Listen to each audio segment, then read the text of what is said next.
परिचय। पिताजी, क्या आपने देखा कि ये लिफ्ट सभी तलों पर नहीं रुक रही है? मैंने देखा प्रेरणा, ये दूसरे, चौथे, छठवें, 8वें और 10वें तलों पर रुक रही है। संख्याएं 2, 4, 6, 8 और 10 2 की गुणज है। सही है ना पिताजी? बिल्कुल सही है प्रेरणा। क्या तुम जानती हो कि 2, 2, 4, 6, 8 और 10 संख्याओं का गुणनखंड भी है? नहीं पिताजी, हमने स्कूल में अभी गुणनखंड सीखना शुरू ही किया है। बच्चों, इस पाठ में आप गुणज और गुणनखंड के बारे में जानेंगे। आओ सीखें। गुणजों का परिकलन करना, उभयनिष्ठ गुणजों को पहचानना, शब्द की समस्याओं पर गुणजों की अवधारणाएं लगाना, गुणनखंडों का परिकलन करना, उभयनिष्ठ गुणनखंडों को पहचानना, गुणनखंड आरेख बनाना, शब्द की समस्याओं पर गुणनखंडों की अवधारणाएं लगाना, गुणजों को जानना। मिस रीता प्रेरणा की गणित की अध्यापिका हैं। वो गुणजों की अवधारणा को पढ़ाने के लिए अपने छात्रों के साथ एक खेल खेल रही हैं। वो 3 के गुणजों के साथ शुरू करती हैं। लगभग 10 छात्र मिस रीता के आसपास खड़े हो जाते हैं। हर छात्र के पास 30 कंचे हैं। मिस रीता एक छात्र की ओर इशारा करती हैं। वो अपने मन में याद करता है कि 3 गुणा 1 3 होता है। वो उनके सामने बड़े रुमाल पर 3 कंचे रख देता है। मिस रीता एक दूसरे छात्र की ओर इशारा करती हैं। वो मन में पढ़ती है कि 3 गुणा 2 6 होता है। वो उनके सामने पड़े रुमाल पर 6 कंचे रख देती है। ये प्रक्रिया तब तक जारी रहती है जब तक कि 10वां छात्र उनके सामने पड़े रुमाल पर 30 कंचे नहीं रख देता। संख्याएं 3, 6, 9, 12, 15, 18, 21, 24, 27 और 30 अन्य संख्या के साथ 3 के गुणन हैं। इस प्रकार वे सभी 3 के गुणज हैं।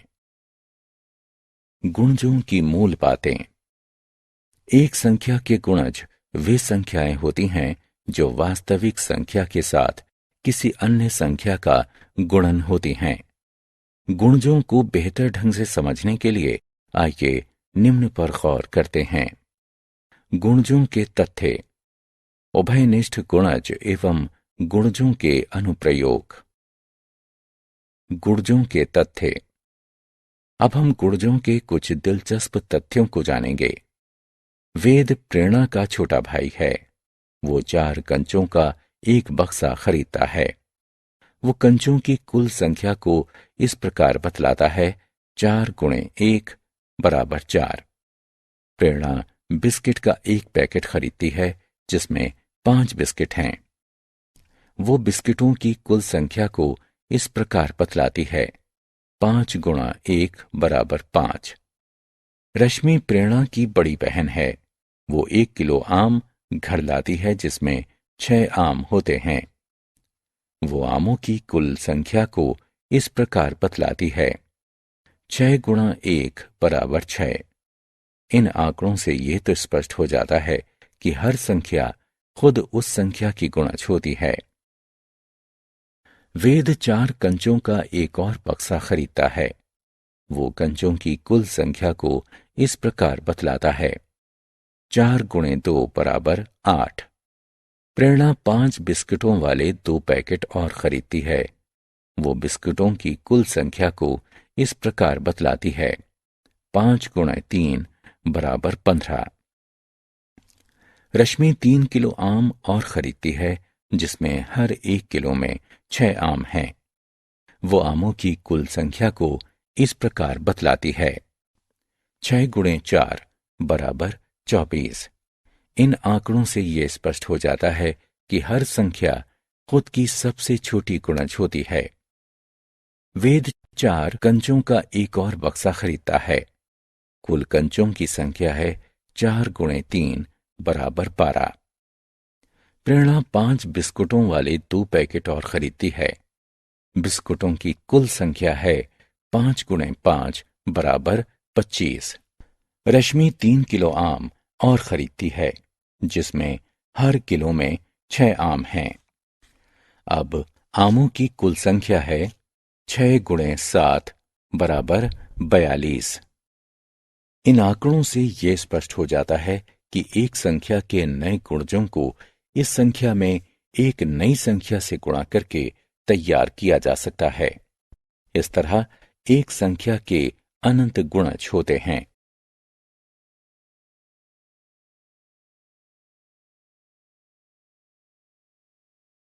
उभयनिष्ठ गुणज। रीमा और प्रेरणा एक खेल खेल रही हैं। रीमा सड़क पर लाल रंग और हरी रंगों की कारों को गिनेगी। वो उन्हें 3 के गुणज के रूप में बताने का प्रयास करेगी। प्रेरणा सड़क पर लाल रंग और हरी रंग की बसों को गिनेगी। वो उन्हें 6 के गुणज के रूप में बताने का प्रयास करेगी। रीमा 12 लाल रंग की कारें और 18 हरी रंग की कारें देखती है। वो उन्हें इस प्रकार दर्शाती है: 3 गुणे 4 बराबर 12, 3 गुणे 6 बराबर 18। प्रेरणा 18 लाल रंग की बसें और 24 हरे रंग की बसें देखती है। वो उन्हें इस प्रकार दर्शाती है: 6 गुणा 3 बराबर 18, 6 गुणा 4 बराबर 24। 18 3 और 6 दोनों का गुणज है। इस तरह के गुणजों को उभयनिष्ठ गुणजों के रूप में जाना जाता है। प्रेरणा और उसकी मां एक गुलाब के बगीचे में है। प्रेरणा देखती है कि एक क्षेत्र में लाल रंग के गुलाब के पौधे प्रत्येक पंक्ति में 12 पौधों वाली 2 पंक्तियों के क्रम में लगाए गए हैं। एक दूसरे क्षेत्र में पीले रंग के गुलाब के पौधे प्रत्येक पंक्ति में 8 पौधों वाली 3 पंक्तियों के क्रम में लगाए गए हैं। और एक और दूसरे क्षेत्र में गुलाबी रंग के गुलाब के पौधे प्रत्येक पंक्ति में 6 पौधों वाली 4 पंक्तियों के क्रम में लगाए गए हैं। 24, 2, 3, 4, 6, 8 और 12 का एक गुणज है। गुणजों के अनुप्रयोग। आइए अब हम कुछ शब्द की समस्याओं पर गुणजों की अवधारणा लगाते हैं। वेद, प्रेरणा और रश्मि अपने घर की ओर पट्टियों पर दौड़ रहे हैं। चौथी पट्टी से शुरू करते हुए वेद एक बार में 2 कदम चलता है। प्रेरणा एक बार में 4 कदम चलती है और रश्मि एक बार में 6 कदम चलती है। 24वें कदम पर अपने घर पहुंच जाने से पहले किस अगले कदम पर वे तीनों एक साथ होंगे? वेद के कदम चौथे, छठे, 8वें, 10वें, 12वें, 14वें, 16वें, 18वें, 20वें, 22वें और 24वें हैं। 4, 6, 8, 10, 12, 14, 16, 18, 20, 22 और 24 2 के गुणज हैं। प्रेरणा के कदम 8वें, 12वें, 16वें, 22वें और 24वें हैं। 8, 12, 16, 20 और 24 4 के गुणज हैं। रश्मि के कदम 12वें, 18वें और 24वें हैं। 12, 18 और 24 6 के गुणज हैं। 12, 2, 4 और 6 का प्रथम उभयनिष्ठ गुणज है। इस तरह वे 12वें कदम पर मिलेंगे। आओ खेलें। सही विकल्पों को उठाकर रिक्त स्थानों की पूर्ति करें। गुणनखंडों को जानना। मिस रीता प्रेरणा की गणित की अध्यापिका गुणनखंडों की अवधारणा को समझाने के लिए अपने छात्रों के साथ एक और खेल खेल रही हैं। मिस रीता एक छात्र को बुलाती हैं और एक पहाड़ा सोचने के लिए उससे कहती हैं, जिसमें 12 एक गुणन के रूप में दिखाई दे। साथ ही वो उसे उस पहाड़े की संख्या अनुसार रखी हुई बहुत सी पीले रंग की गेंदों को उठाने के लिए कहते हैं।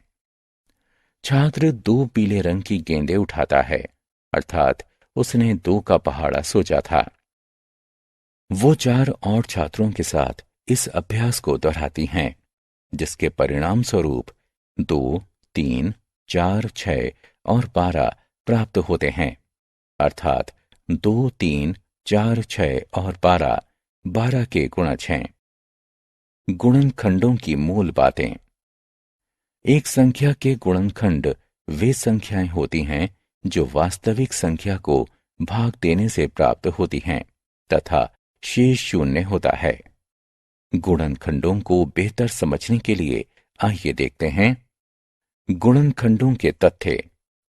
उभयनिष्ठ गुणनखंड, गुणनखंड आरेख और गुणनखंडों के अनुप्रयोग। गुणनखंडों के तथ्य। आइए अब हम गुणनखंडों के बारे में कुछ दिलचस्प तथ्यों को देखते हैं। प्रेरणा अपने जन्मदिन पर उसकी मां को 10 लाल गुलाबों का एक गुच्छा देती है। प्रेरणा की मां उन सबको एक फूलों के गुलदस्ते में रख देती है। हम इस व्यवस्था को निम्नानुसार व्यक्त कर सकते हैं। 10 गुणा 1 बराबर 10। प्रेरणा की मां एक अलग व्यवस्था बनाने का प्रयास करती हैं। वो 10 फूलदानों में हर एक में एक गुलाब रखती हैं। हम इस व्यवस्था को निम्नानुसार व्यक्त कर सकते हैं। 1 गुणा 10 बराबर 10। 1 और 10 10 के गुणनखंड हैं। 1 प्रत्येक संख्या का गुणनखंड होता है। प्रत्येक संख्या उसका खुद का एक गुणनखंड होती है। प्रेरणा की मां एक और अलग व्यवस्था बनाने का प्रयास करती है। वो 5 फूलदानों में हर एक में 2 गुलाब रखती है। हम इस व्यवस्था को निम्नानुसार व्यक्त कर सकते हैं। 2 गुणा 5 बराबर 10। प्रेरणा की मां एक और अलग व्यवस्था बनाने का प्रयास करती हैं। वो 2 फूलदानों में हर एक में 5 गुलाब रखती हैं। हम इस व्यवस्था को निम्नानुसार व्यक्त कर सकते हैं। 5 गुणे 2 बराबर 10। 2 और 5 10 के भी गुणनखंड होते हैं। क्योंकि और अधिक व्यवस्थाएं संभव नहीं है, अतः ये स्पष्ट है कि 10 के केवल 4 गुणनखंड 1, 2, 5 और 10 हैं। इस तरह हम कह सकते हैं कि एक संख्या के गुणनखंड सीमित होते हैं और एक संख्या स्वयं का सबसे बड़ा गुणनखंड होती है। उभयनिष्ठ गुणनखंड। प्रेरणा के दादाजी प्रेरणा को आइसक्रीम के लिए 5 रुपए देते हैं। वो आइसक्रीम की दुकान पर जाती है और 5 रुपए से अपनी पसंदीदा नारंगी आइसक्रीम खरीदती है। हम इसे इस तरह से बता सकते हैं। 1 गुणे 5 बराबर 5। एक हफ्ते के बाद वो प्रेरणा को 10 रुपए देते हैं। इस बार वो 2 नारंगी आइसक्रीम खरीदती है। हम इसे इस तरह से बता सकते हैं। 2 गुणा 5 बराबर 10। अगले हफ्ते वो उसे 15 रुपए देते हैं। वो 3 नारंगी आइसक्रीम खरीदने का निर्णय लेती है। हम इसे इस तरह से बता सकते हैं। 3 गुणा 5 बराबर 15। ये स्पष्ट है कि 5, 5, 10 और 15 का एक गुणनखंड है। इस तरह के गुणनखंड उभयनिष्ठ गुणनखंड के रूप में जाने जाते हैं। गुणनखंड आरेख। आइए अब हम गुणनखंड आरेख की सहायता से 18 के गुणनखंड बताते हैं। 18 को 9 और 2 के गुणनखंडों के रूप में व्यक्त किया जा सकता है। हम 18 से 2 शाखाएं खींचते हैं, एक को 9 के रूप में और दूसरी को 2 के रूप में चिन्हित करते हैं। 9 को 3 व 3 के गुणन के रूप में लिखा जा सकता है। हम 9 में से 2 शाखाएं खींचते हैं, दोनों को 3 के रूप में चिन्हित करते हैं। 3 को केवल 1 गुणा 3 के रूप में लिखा जा सकता है। 2 को केवल 1 गुणा 2 के रूप में लिखा जा सकता है, इसलिए हम इन गुणनखंडों को छोड़ देते हैं। 18 के लिए अब गुणनखंड आरेख तैयार है। हम 18 को 3, 3 और 2 के गुणन के रूप में लिख सकते हैं। 18 को 6 और 3 के गुणन के रूप में भी व्यक्त किया जा सकता है। हम 18 से 2 शाखाएं खींचते हैं, एक को 6 के रूप में और दूसरी को 3 के रूप में चिन्हित करते हैं। 6 को 2 और 3 के गुणन के रूप में लिखा जा सकता है। हम 6 से 2 शाखाएं बनाते हैं, एक को 2 के रूप में और दूसरी को 3 के रूप में चिन्हित करते हैं। गुणनखंड आरेख तैयार है। अब हम 18 को फिर से 2, 3 और 3 के गुणन के रूप में लिख सकते हैं।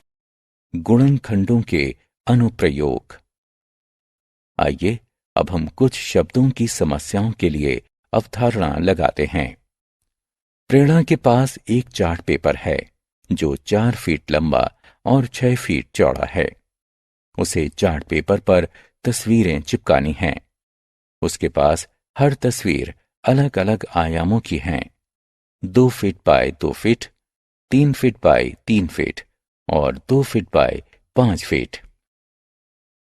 उन्हें काटकर छोटी किए बिना वो चार्ट पेपर पर किस आकार की तस्वीरें चिपका सकती है। आइए हम जांच करते हैं कि तस्वीरों के आयाम चार्ट पेपर के आयामों के गुणनखंड हैं अथवा नहीं।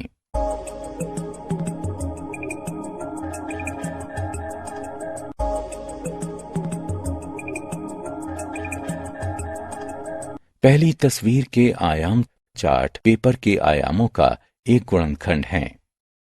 इस तरह प्रेरणा तस्वीरों को काटे बिना चार्ट पेपर पर 2 फीट बाय 2 फीट के आयामों की तस्वीरें चिपका सकती है। आओ खेलें। क्लिक करें और कॉलम क की वस्तुओं का कॉलम ख की वस्तुओं से मिलान करें।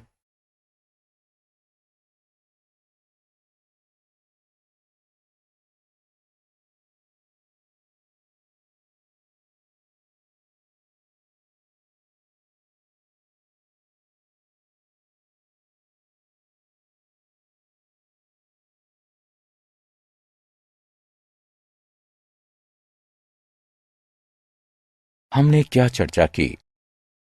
एक संख्या के गुणज वे संख्याएं होती हैं जो वास्तविक संख्या के साथ अन्य संख्याओं का गुणन होती हैं। प्रत्येक संख्या खुद का सबसे छोटा गुणज होती है। एक संख्या के अनंत गुणज होते हैं। उभयनिष्ठ गुणज वे संख्याएं हैं जो एक से अधिक संख्याओं के गुणज होते हैं। एक संख्या के गुणनखंड वे संख्याएं होती हैं जो वास्तविक संख्या को भाग देने से प्राप्त होती हैं तथा शेष 0 होता है। प्रत्येक संख्या खुद का सबसे बड़ा गुणनखंड होती है। एक संख्या के गुणनखंड सीमित होते हैं। उभयनिष्ठ गुणनखंड वे संख्याएं हैं जो एक से अधिक संख्याओं के गुणनखंड हैं। एक संख्या के गुणनखंडों को गुणनखंड आरेख की सहायता से व्यक्त किया जा सकता है।